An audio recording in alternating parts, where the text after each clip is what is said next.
studying and knowing the properties that our ionosphere harbors and thus power the technology that allows to manipulate with electromagnetic discharges its capacity.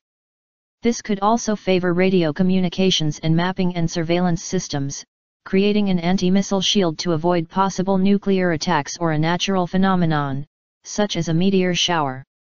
Scientists from Stanford University were the first to say that the planet's climate could be manipulated by radio transmissions.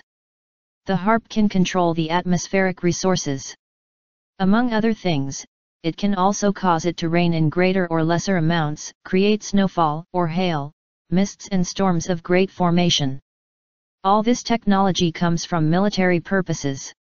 There was a project called Popeye that was carried out in the Vietnam War in 1967, with the aim of extending the monsoon season and thus be able to block routes used by the enemy for their sustenance. But the most frightening use of HAARP would be to keep the world population in a low vibration state. With natural disasters that affect the natural rhythm of overpopulated cities, they provoke a state of chaos and dismay that leads to the most pessimistic state of mind. A cruel but certain practice. And it would be what would be happening right now with the activation of the Pacific Ring of Fire.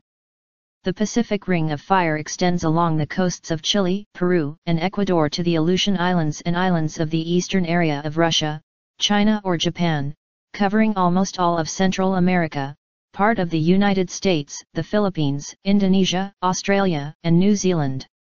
Virtually the entire planet is ruled over this great belt that houses most volcanoes.